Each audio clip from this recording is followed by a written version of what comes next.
할렐루야. 오늘도 새벽 묵상으로 함께 하시는 여러분 한 분 한 분을 예수님의 이름으로 축복합니다. 오늘 우리가 함께 묵상할 말씀은 구약성경 나훔서입니다. 나훔서 2장 1절에서 13절까지의 말씀인데, 말씀 봉독은 8절에서 10절까지만 제가 하도록 하겠습니다. 니느웨는 예로부터 물이 모임 못 갔더니 이제 모두 도망하니 서라 서라 하나 돌아보는 자가 없도다. 은을 노력하라 금을 노력하라. 그 저축한 것이 무한하고 아름다운 기구가 풍부함이니라. 니느웨가 공허하였고 황폐하였도다. 주민이 낙담하여 그 무릎이 서로 부딪히며 모든 허리가 아프게 되며 모든 낯이 빛을 잃도다. 아멘. 오늘 우리에게 주시는 말씀을 위해서 잠시 기도하도록 하겠습니다. 사랑과 은혜의 하나님, 오늘도 새날을 저에게 허락하심에 감사를 드립니다. 주님께서 지금도 이 세상을 주관하고 계시고 주님의 선하심으로 다스리고 계신 줄 믿습니다. 우리가 그 주님의 선하심만을 바라보고 이 악한 세상에서 악을 면하시고 전국에는 심판받을 그 악함에서 우리가 돌아서서 온전히 주님의 말씀대로 순종하는 삶을 날마다 주님 앞에 회개하며 주님의 긍휼하심을 구하는 저희 한 사람 한 사람 되게 하여 주시옵소서. 진리의 성령님, 이 시간 주님의 말씀을 듣고 묵상할 때 우리 가운데 함께하여 주셔서 우리가 그 말씀을 깨닫고 마음에 새기고 순종하는 삶 살 수 있도록 함께하여 주시옵소서. 감사드리오며 예수님의 이름으로 기도하옵나이다. 아멘.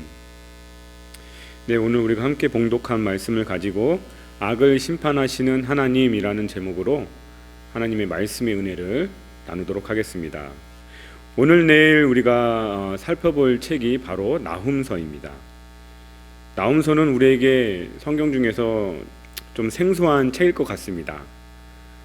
3장에 불과한 성경인데 쉽게 접하기 어려운 책 중에 하나인 것 같습니다. 근데 반면에 우리 요나서는 같은 구약의 소선지서인데 요나서는 우리 성도분들께서 많이 잘 알고 있을 것 같습니다. 요나서는 예수님께서 복음서에서도 인용을 하죠. 마태복음 16장에 보면 바리새인들과 서기관들이 예수님을 시험하여 하늘로부터 오는 표적을 구하죠. 그러니까 예수님께서 말씀하시기를 이 악하고 음란한 세대가 표적을 구하나 요나의 표적밖에는 보여줄 표적이 없다고 말씀하십니다. 그 요나의 표적은 우리가 다 알다시피 요나가 고래 뱃속에서 3일을 있었던 것을 의미하죠. 예수님의 십자가에서 죽으심과 부활을 의미하는 것이죠. 우리가 오늘 내일 살펴볼 이 나훔서가 바로 그 요나서하고 공통점이 많습니다. 요나서의 내용이 무엇이죠? 아수르의 수도인 니느웨, 당시 강대국이었던 아수르의 수도 니느웨에 대한 예언이었습니다. 이 나훔서도 마찬가지로 아수르, 니느웨에 대한 예언입니다. 요나서나 나훔서나 둘 다 하나님은 심판하시는 분이시며 용서하시는 분으로 그려집니다. 그런데 그 강조점은 완전히 반대입니다. 요나서가 강조하고 있는 것은 용서하시는 하나님, 회개하고 주님 앞에 죄를 자백하고 긍휼하심을 구할 때 용서하시고 구원하시는 그 하나님의 초점을 두고 있는 반면에 나훔서가 강조하고 있는 것은 심판하시는 하나님, 악을 결국에는 그 악을 심판하시는 하나님의 초점을 두고 있습니다. 이처럼 이 나훔서는 악에 대한 하나님의 심판을 선언하는 책입니다. 요나가 하나님의 심판을 경고하고 회개를 촉구했을 때 그 니느웨 사람들이 금식을 선포하며 하나님의 심판에 대한 경고에 귀를 기울였죠. 그러나 나훔이 심판을 선언했을 때는 그들은 귀담아 듣지 않았습니다. 그리고 하나님께서는 결국 그 교만한 아수르의 모든 행한 악에 대해서 심판을 내리시는 것입니다. 오늘 본문 말씀 8절을 보면 니느웨는 예로부터 물이 모인 못 같더니 이제 모두 도망하니 서라 서라 하나 돌아보는 자가 없도다 라고 말씀하고 있습니다. 니느웨가 예로부터 물이 모인 못 같다는 표현은 과거 니느웨가 풍요로웠던 모습을 말하고 있습니다. 물이 없으면 농사를 못 짓기에 예부터 물은 풍요로움의 상징이었습니다. 우리말 성경에는 이 모인 못이라고 하는데 여기서 연못할 때 그 못을 가리키는 히브리어가 베레카라는 그 단어에 어원을 두고 있습니다. 이 단어는 구약 성경에서 축복과 번영을 의미하는 아주 대표적인 하나님의 축복과 그 번영을 대표하는 대표적인 단어입니다. 니느웨는 당시 강대국이었던 아수르가 얼마나 번영했는지를 보여주는 정말 풍요로움의 상징이었던 곳입니다. 그렇게 풍요로운 가운데 살고 있던 니느웨 사람들이 이제 막 도망을 가고 있는 것입니다. 모든 사람들이 즐겨 찾던 그 풍요의 도시 니느웨가 이제 모든 사람이 기피하고 도망가는 파멸의 장소가 되었다는 것입니다. 오늘 본문에서 니느웨 사람들이 도망한다고 할 때 이 도망하다의 히브리적 원어의 표현을 보면 그냥 단순히 도망가는 게 아닙니다. 이 단어가 성경에서 쓰인 문맥을 보면 대부분 전쟁에서 뒤쫓아오는 그 대적을 피해 목숨을 걸고 도망가는 모습을 묘사하는 데 사용됩니다. 9절에 보면 니느웨 사람들이 얼마나 다급하게 도망갔는지를 볼 수 있습니다. 은을 노력하라, 금을 노력하라, 그 저축한 것이 무한하고 아름다운 기구가 풍부함이니라 라고 말씀합니다. 그들이 풍요로운 가운데 누리며 부의 상징이었던 금과 은조차도 하나도 가지지 못하고 위급하게 목숨을 구하기 위해 도망해야 하는 니느웨 사람들의 처지를 보여주고 있는 것입니다. 당시의 주변국들 중에 초강대국이었으니까 얼마나 금과 은이 풍부했겠습니까? 그런데 하나님의 심판 앞에 부귀영화가 아무런 소용이 없다는 것이죠. 특별히 선지자 나훔은 적군의 장수가 병사들을 향해 금을 노력하라고, 은을 노력하라고 이 명령하는 모습을 보여줌으로써 이미 아수르가 패망하고 침략군에게 약탄을 당하고 있는 모습을 마치 눈앞에서 정말 생동감 있게 펼쳐지는 그런 장면들로 표현하고 있습니다. 그 풍요의 도성이었던 니느웨가 어떻게 멸망하는지를 10절 말씀해 보시면 니느웨가 공허하고 황폐하였도다. 주민이 낙담하여 그 무릎이 서로 부딪히며 모든 허리가 아프게 되며 모든 낯을 빛이 잃도다 라고 말씀합니다. 공허하고 황폐였다는 것은 철저하게 파괴되어서 건물이나 인적 등 아무것도 남지 않는 그야말로 황량한 상태를 말합니다. 그러니까 이 모든 상황을 보면 니느웨 사람들은 가슴이 떨리고 무릎이 후들거리고 허리가 끊어질 듯이 아프고 그냥 얼굴이 하얗게 질려버린다는 것이죠. 그들이 전혀 예상하지 못한 현실 앞에 얼마나 큰 충격을 받고 있는지를 보여주고 있는 것입니다. 하나님 앞에 악을 행하며 아수르를 위대하게 만들었던 그 모든 것들, 그들의 힘과 부와 의지 등 모든 것이 하나님의 심판으로 순식간에 무너지는 것입니다. 마지막 때 이 세상에 악을 심판하시는 그 여호와의 날이 바로 니느웨의 아수르에 임한 것이죠. 그들은 자기들의 부귀영화가 정말 영원할 줄 알았습니다.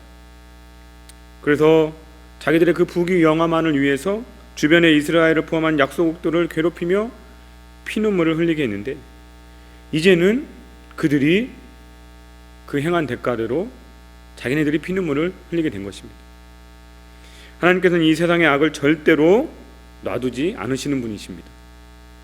아무리 그들이 부귀영화를 누리고 살지라도 그 악인들이 하나님을 인정하지 않으면 그 세상의 어떤 부와 권세도 영원할 수가 없는 것입니다. 사랑하는 성도 여러분, 여러분들 주위에 정말 악인들이 형통하는 삶을 보고 시험 드시는 분들이 있다면 예수님을 믿는 믿음을 굳게 붙잡기를 축복드립니다. 하나님을 믿는 나는 왜 이렇게 힘들고 궁핍하게 사는데, 하나님을 믿지도 않는, 그리고 죄악을 서슴지도 않게 행하는 저 악한 사람들이 왜 저렇게 잘 사나 라고 생각이 드실 때가 있습니다. 하지만 하나님께서는 마지막 심판의 날에 그들의 죄악에 대응하는 징벌을 반드시 내리실 것입니다. 시편 84편 10절을 보면 주의 궁정에서의 한 날이 다른 곳에서의 첫날보다 나은즉 악인의 장막에서 사는 것보다 내 하나님의 성전 문지기로 있는 것이 좋사오니라고 고백합니다. 하나님께서 주시는 진정한 축복은 이 땅에서 잘 먹고 잘 사는 것이 아니라 우리를 위해 예비하신 영원한 하나님의 나라를 이 땅에서 누리고 또 다시 오시는 주님과 함께 영원히 그 나라에 거하는 것임을 잊지 말기를 축복드립니다. 사랑하는 성도 여러분, 오늘 나홈서에서 멸망당하는 이 니느웨를 보시면서 여러분들은 무슨 생각이 드시나요? 저는 우리가 현재 살아가고 있는 이 필라델피아가 마지막 때 예수님께서 다시 오시는 그 여호와의 날에 니느웨처럼 심판받지 않기를 소망합니다. 어쩌면 우리의 기도에 이 소망에 상관없이 하나님께서는 이미 이 땅의 악을 보시고 이 도시의 번성한 악을 보시면서 심판하시기로 작정하셨을 수도 있습니다. 하지만 우리가 요나서에서 보듯이 하나님은 회개하는 자들에게 심판을 연기하시며 구원의 은혜를 베풀어 주십니다.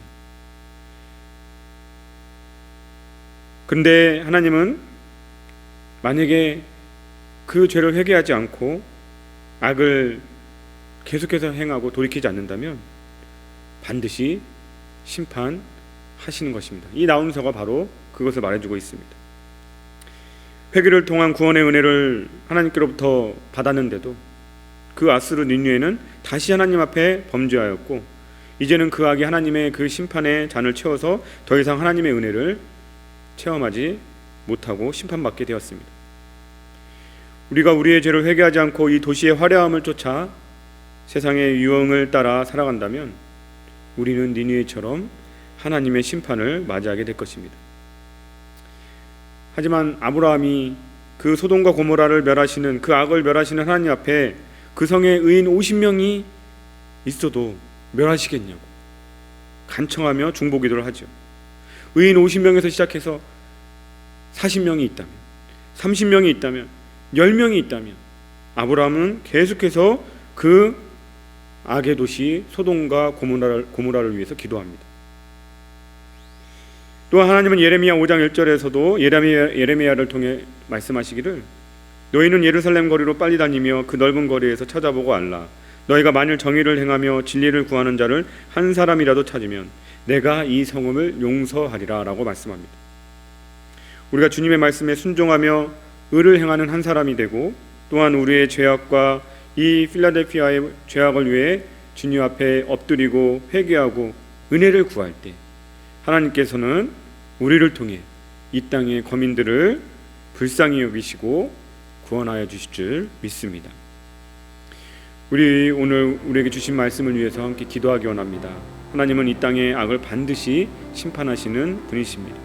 우리는 하나님의 심판을 두려워하며 말씀에 순종함으로 날마다 우리를 정결하게 하며 주님 앞에 이 도시의 죄악을 대신 회개하여 주님의 긍휼과 자비를 구하는 저와 여러분이 되게 해달라고 기도하시고요. 오늘은 화요일입니다. 몸이 아프신 환우분들을 위해서 기도하는 날입니다. 우리 가족 또 친척, 이웃, 교회 지체들 중에 몸이 편찮으신 분들, 아프신 분들이 있다면 하나님의 온전한 치유와 회복이 임하기를 기도하시기 바랍니다. 또한 오늘은 디모데 청년부를 위해서 기도하는 날입니다. 우리 청년들이 이제 봄학기의 마지막을 맞이하고 있습니다. 지치지 않고 한 학기의 마무리 잘할 수 있도록 기도해 주시고요. 청년들이 세상의 악함에 굴복하지 않고 또 타협하지 않고 말씀의 능력으로 거룩을 지키며 이 땅의 죄악을 위해 회개하며 긍휼을 구하는 우리 청년들이 되게 해달라고 그렇게 기도해 주시기 바랍니다.